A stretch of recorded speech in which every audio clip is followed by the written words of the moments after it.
이 시간 우리 말씀은 마태복음 10장 16절에서 23절까지 보도록 하겠습니다. 마태복음 10장 16절에서 23절까지 말씀입니다.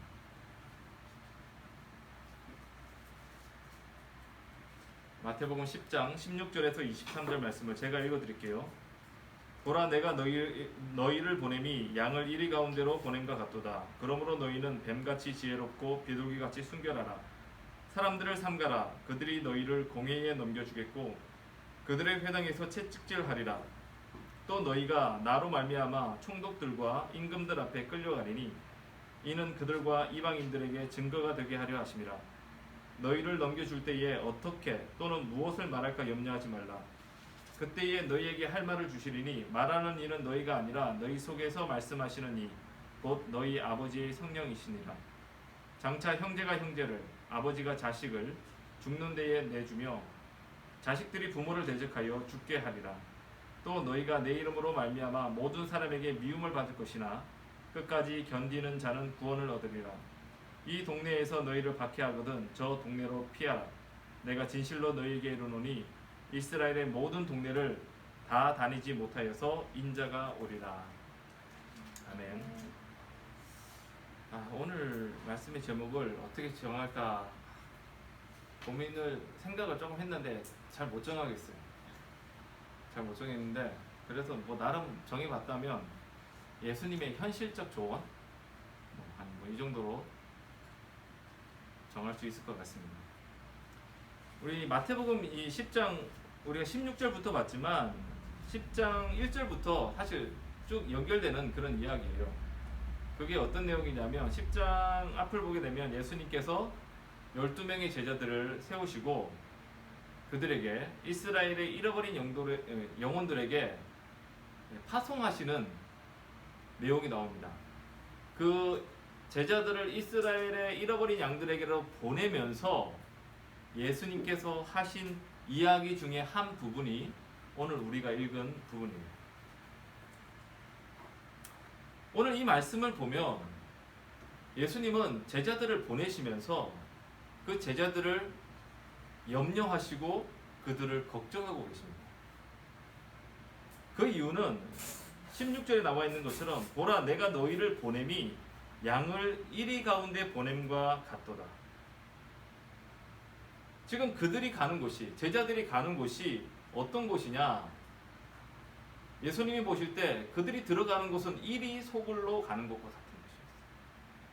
그리고 제자들은 마치 양과 같이 연약하기 그지없는 존재였기 때문입니다.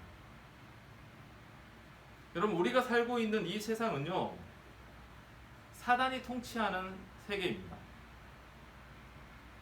하나님께서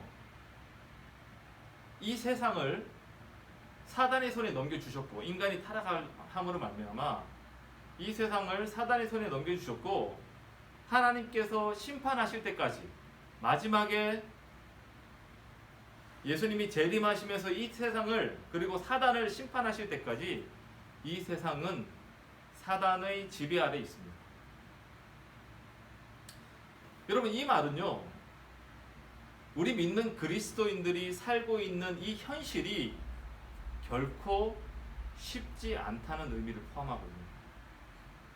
우리가 살고 있는 이 세상, 여러분들이 이 교회 밖을 나가서 맞닥뜨릴 이 세상이 쉽지 않은 세상이다. 위험한 세상이다. 라고 말씀하시는 겁니다. 하지만 많은 성도들은 특별히 우리가 은혜를 받을 때가 있잖아요.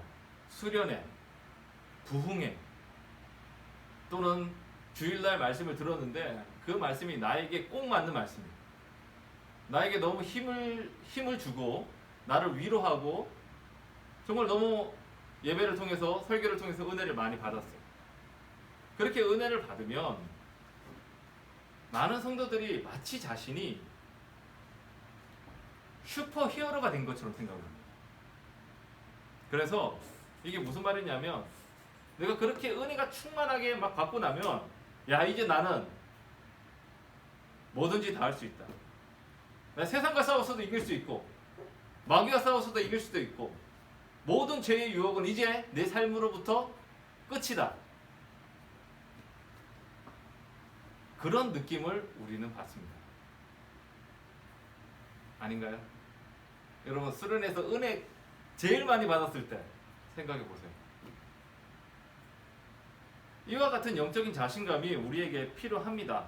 필요한데 동시에 우리는요, 우리가 맞닥뜨릴 현실을 직시할 수 있는 그런 눈도, 지혜도, 능력도 필요합니다.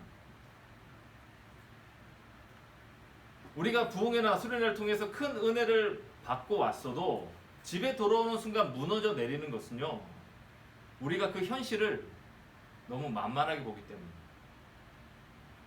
우리가 싸워야 될 그 영적인 세상과 영적인 존재를 너무 쉽게 보기 때문입니다. 그리고 그 반면에 우리는 너무 감정적으로만 치우쳐 있어요. 은혜 받은 그 느낌, 거기에 고무돼가지고 격양되어서 그냥 나가기 때문에 우리는 도리어 더 쉽게 무너질 때가 많습니다. 그리고 우리는 또 이렇게 신앙생활을 하면서 우리가 일반적으로, 성도들이 일반적으로 갖는 생각이 믿음으로 모든 것을 다 할 수 있다라는 그러한 생각들을 성도들은 하는 것 같습니다. 물론 목사님들도 그렇게 가르치고요. 믿음만 있으면 다 된다.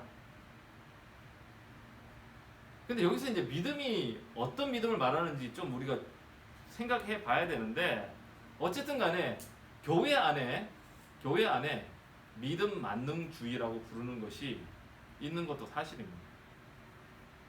물론 우리가 구원받는 것은요, 오직 믿음으로만 가능합니다.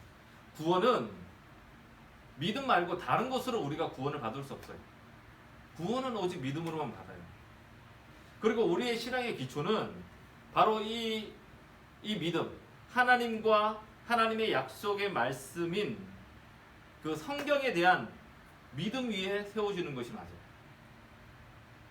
하지만 오늘 우리가 읽은 이 본문 말씀에서도 그렇고 다른 데서도 예수님도 믿음만 얘기하시지는 않습니다. 이 세상을 살아가는데 너희들 믿음만 있으면 된다. 맞는 말이지만 사실은 반쪽만 맞는 거예요. 쉽게 얘기해서 믿음은 우리가 집을 세워, 예를 들어 집을 세운다고 치면은 믿음은 그 집을 세우기 위한 기초는가 되는 건 맞아요. 하지만 여러분, 기초만 있다고 해서 집이 세워지는 건 아니잖아요. 집을 세우려면 그 외에 여러 가지 재료들이 필요하잖아요. 그 재료들을 썩고 못을 박고 연결시키고 바르고 이렇게 함으로 말미암아 집이 세워지는 거잖아요. 마찬가지, 우리 신앙도 마찬가지예요. 믿음이 기초가 되어야 되고 그 믿음 위에 집을 지어야 되는 것도 맞지만 믿음만 가지고 세워진다? 반만 맞는 얘기입니다. 좀 충격적인 이야기처럼 여러분에게 들릴지 모르겠지만 우리가 살고 있는 이 세상은 믿음만 가지고 살 수 있는 곳이 아닙니다. 다시 얘기하지만 이제 믿음에도 종류가 굉장히 많거든요. 구원을 얻게 하는, 구원 얻을 때 필요한 믿음이 있고, 또는 병을 고칠 때에, 세상을 살아갈 때에 우리가 믿음이라고 하나의 이름을 붙이고 사용하고 있지만 사실은 다른 믿음이에요. 엄밀히 따져보면 다른 믿음인데, 어쨌든 간에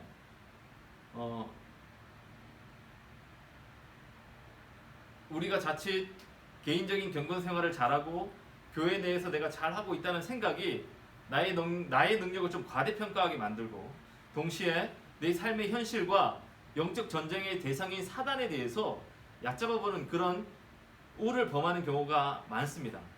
제가 예를 들어서 지금 설명을 해드릴게요. 지금 목사님이 믿음만 가지고 살 수 없다 이렇게 얘기를 했는데, 예를 들어 하나 설명을 하자면, 여러분이 하나님께서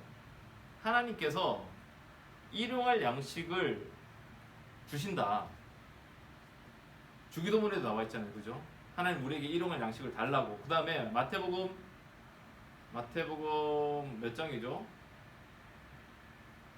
그 너희가 무엇을 먹을까 무엇을 마실까 염려하지 말라. 하나님께서 하늘의 새도 먹이시고 들의 꽃도 입히신다. 이런 이야기를 하시면서 너희는 내일 일을 염려하지 말라고도 말씀하셨어요. 근데 우리가 이러한 사실을 아무리 강력하게 정말 이 말을 듣고 그래 하나님께서 나를 먹이실 거야, 하나님께서 나를 돌보실 거야, 입히실 거야, 그것을 굳게 믿고 여러분이 이렇게만 살아간다면, 그것을 굳게 믿고 그것을 기대하면서 살아갈 때에 사실 그 믿음을 가지고 살아가는데 며칠 지나지 않아서 이 믿음만 가지고는 살 수 없는 현실을 경험하게 될 거예요. 물론 하루 이틀 이 믿음을 가지고 우리가 그냥 견딜 수 있을지 몰라도, 그리고 몇 번 하나님께서 나에게 공급해 주시는 그런 은혜를 경험할 수도 있겠지만, 하나님께서 일용할 양식을 공급해 주실 거라는 그 믿음만 가지고 하루 종일 기다려 봐야 하나님께서 제공해 주시는 일용할 양식을 제공받지 못할 때가 더 많다는 거예요. 사실 이것을 하나님께서 나에게 필요한 걸 주실 거야 라고만 그 사실을 믿고 그냥 아무것도 안 하고 기다리는 것은 사실 이건 믿음이 아니고 맹신이죠. 그것은요, 이런 식으로 생각하는 것은 성경을 반쪽만 알고 반쪽만 보고 있기 때문입니다. 성경은 우리에게 믿음을 요청하시지만 동시에 우리에게 열심히 일하라고 말씀하십니다. 게으른 자는 개미에게 가서 보고 배우라고도 말씀하셔요.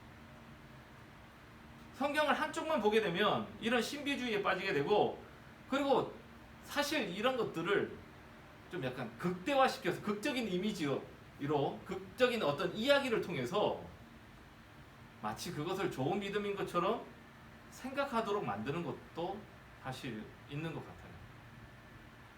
근데 신앙은, 진짜 믿음은 그렇지 않다.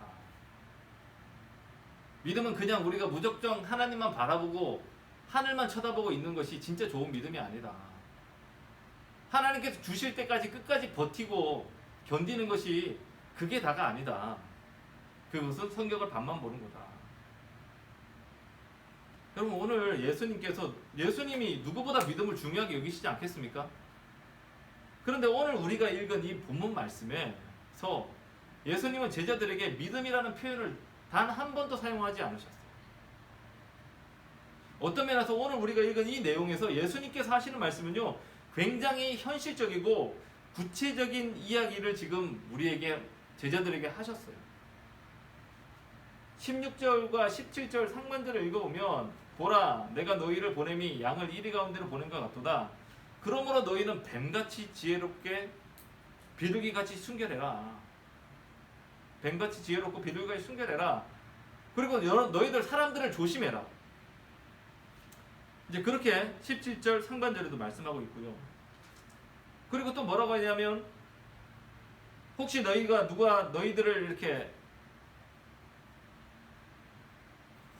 어려움을 당할 때 야 인내해라는 말씀도 하시고, 그리고 혹시 너희들이 박해를 받으면 그 자리를 피하라는 말씀도 하세요. 그냥 무조건 거기서 인내하고 버티라고 하지 않고 어떨 때는 피하라고도 말씀하신단 말이에요. 예수님은 우리가 맞닥뜨릴 현실이 어떠한지 너무 잘 아셨고 그 현실을 미리 말씀하신 것입니다. 우리가 가야 될 그 현실, 그 현장은 어떤 것이냐? 우리를 반대하고 미워하고 박해를 받아서 죽을 수도 있는 곳이랍니다. 그래서 17절에 사람들을 조심해라. 그들이 너희를 공회에 넘겨주겠고 그들의 회당에서 채찍질하리라고 말씀하신 겁니다. 너희들의 형제들로부터, 자식들로부터, 부모로부터 너희가 공격받을 수도 있다. 그리고 너희가 내 이름 때문에 미움도 당할 것이다. 이런 이야기를 예수님이 하셨어요. 여러분, 교회에서 은혜를 많이 받고 집에 왔더니, 수련회에서 은혜를 많이 받고 집에 왔더니 내 속을 뒤집어 놓는 일들이 경험한 적 많죠. 저도 수없이 경험했습니다. 부모님 때문에 속이 뒤집어질 때도 있고요. 동생 때문에 속 뒤집어진 적도 많습니다. 그리고 내 상황을 보면서 조금 더 나아지지 않는 그 상황을 보면서 속상할 때도 있고, 주변에 있는 사람들이 전부 다 나만 뭔가 이렇게 공격하는 것 같은 느낌도 받을 때가 있어요. 어쩌면 여러분들 중에는 저한테서 야, 목사님도 내 속을 긁고 있네,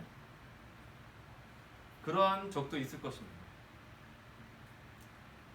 나만 하는 일이 제대로 안 되는 것 같고 손해를 봐야 할 일도 많아 보이고 억울한 일을 당할 수밖에 없을 때도 있는 것 같습니다. 지금 우리가 이 수련회를 위해서, 장기 결석자들을 위해서 기도를 하고 있는데 아무리 봐도 꿈쩍도, 내가 여러 가지 한번 시도도 해봤는데 꿈쩍도 하지 않는 그런 사람들도 보일 겁니다. 그러면 그럴 때마다 우리는 낙심하고 이제 포기하기가 쉬운데요. 그런데 성경은, 오늘 예수님은 그러한 현실들이 이상하게 여기지 말라는 거예요. 그게 우리가 살고 있는 그런 것이 우리가 맞닥뜨릴 현실이란 말이에요.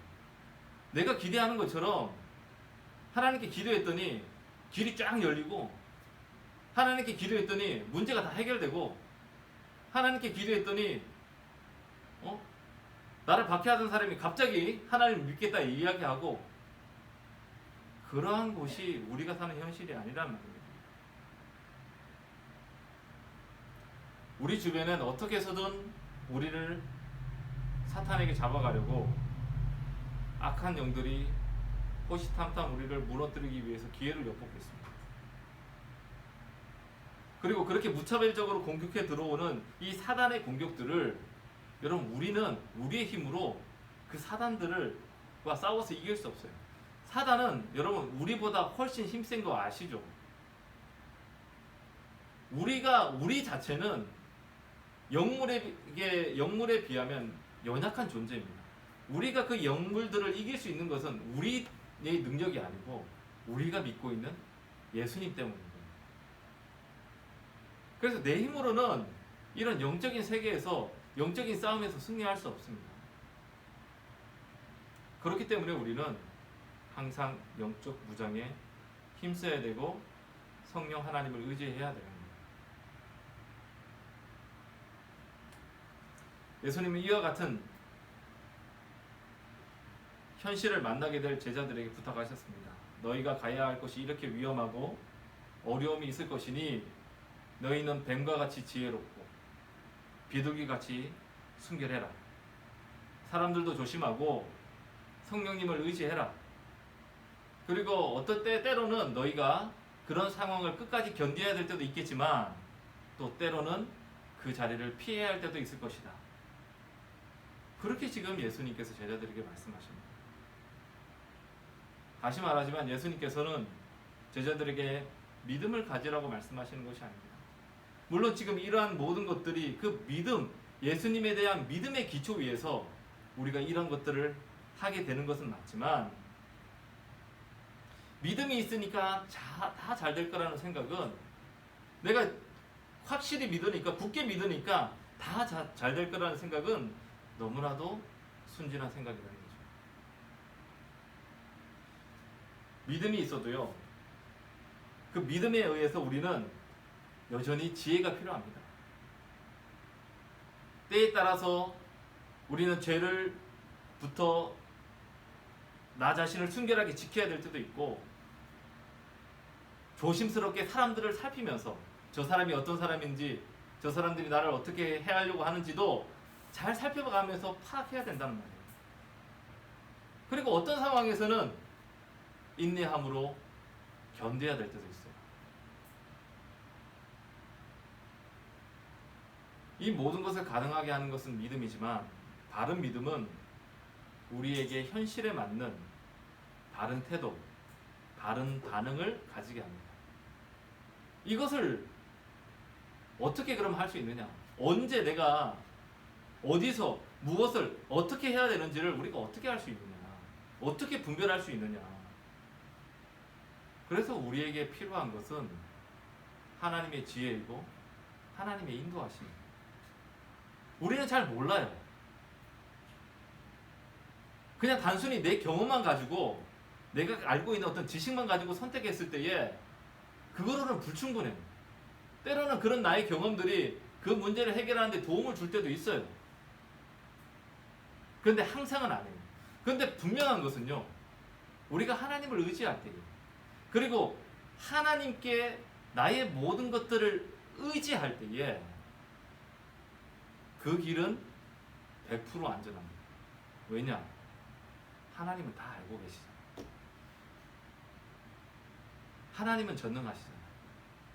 그래서 그 하나님을 나의 방패 삼고 나의 지혜를 삼고 나의 가는 길에 등으로 삼는 그 사람은 안전할 수 있는 거예요. 말씀과 기도를 통해 우리는 하나님의 인도하심을 받아야 돼요. 늘 주님께 물어봐야 돼요. 어떻게 해야 될까요? 언제 해야 될까요? 무엇을 해야 될까요? 그럼 그게 우리가 안전하게 사는 길이에요. 우리가 지금 이 장기 결석자들을 위해서 기도하는데 그냥 우리 열심으로 아무리 기도해봤자 그 사람들 나온다고 보장하기 어렵습니다. 물론 여러분들이 하나님과 상관없이 여러분이 열심히 해가지고 그 사람을 데려올 수 있어요. 그렇다고 해서 그 사람이 하나님을 여기에 왔는데 그래서 그 순간 예수님을 믿느냐? 그렇지는 않을 수 있다는 거죠. 그래서 우리는 항상 하나님을 물어야 돼요. 그래서 그 하나님을 신뢰한 속에서 어떻게 행동하고 무엇을 하고 때로는 인내도 하고 견딜 수 있고 이 모든 것들이 이루어져야 됩니다. 우리가 말을 할 때에도 내 말로 인해서 상대방이 상처받지 않도록 말을 실수하지 않도록 주님의 보호하심을 구해야 됩니다. 지금 예수님께서는 제자들에게 너희들이 만나는 상황에 맞게 적절히 행동할 것을 말씀하십니다. 믿음을 가지고 아무렇게나 해서는 된다고, 믿으니까 아무렇게나 해도 된다고 말하지 않는다는 거죠. 여러분 오늘 말씀을 가지고 여러분들이 항상 오늘 말씀 들으면서 항상 하나님의 인도함을 받을 수 있게 되기를 바랍니다. 정말 하나님의 인도함을 받는 것이 필요하구나. 그냥 믿음이 아니고 순간순간에 내가 어떻게 행동해야 될지, 무엇을 선택해야 될지, 이거 정말 하나님께 물어보고 인도함을 받아야 되는구나. 하나님께서 도우셔야 되는구나. 그래서 하나님께서 합당한 말을 하게 하시고 합당한 행동을 하게 하시고 하나님께서 주시는 그 지혜로 내가 무언가를 할 때에 비로소 내 삶이 안전하게 보장받는구나 라는 것을 꼭 기억하시기 바랍니다. 믿음은 무조건 믿는 게 아닙니다. 믿음은 그분이 하시는 것에 우리 귀를 열고 그분의 말씀을 듣고 그 말씀에 순종하는 것, 이게 진짜 믿음입니다. 우리 시간 다 같이 기도하도록 하겠습니다. 기도 제목은